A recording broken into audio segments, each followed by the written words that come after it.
Thank you, Felipe. Last question, same question for everyone. What do you hope people leave as they see this movie? And again, August 25th, 26th in English and over 1,000 screens, in Spanish on the 27th of August. What do you hope people leave? How should their lives be changed by what they see? What do you hope they're inspired to do or change, or what should motivate them? I didn't articulate any of that very well.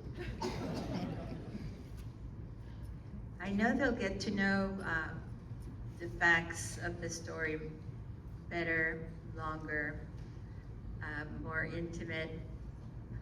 What I really hope they take into their hearts is the message of Father Stan's simple, ordinary life, and how that's the same kind of call that I have in my life, to live ordinary life fully, because that's what he really did. He was a diocesan priest, like Archbishop said in the film about him being in his 40s and how he could have stayed. He could have just done, what being a parish priest would do. But he wanted to be sure to be there as the parish priest of his people.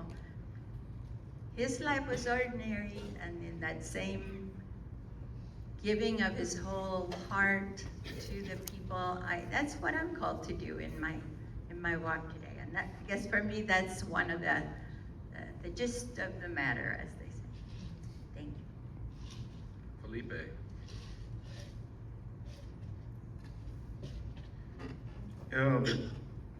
El mensaje para llevarlo afuera con las comunidades es el amor al prójimo.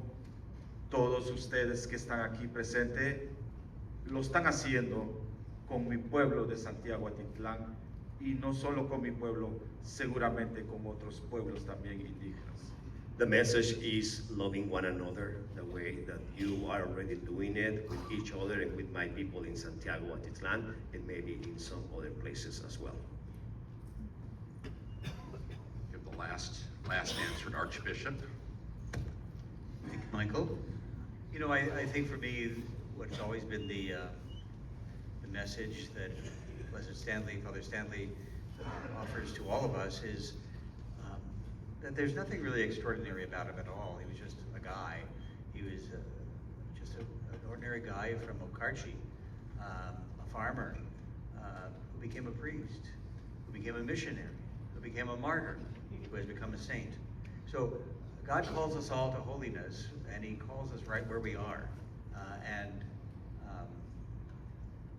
It summons to each of us to acknowledge the gifts we've been given, the talents we've been given, natural, spiritual, charisms, gifts, and to cultivate and develop those gifts generously, responsibly, assiduously, and to share them with others. And in that way, we may become the saint that God calls each of us to be. But we don't have to go out of our way looking for it. We don't have to travel across the world.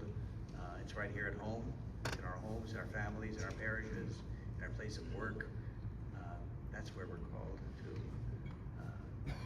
to flourish and to become saints. Thank you. Hold on to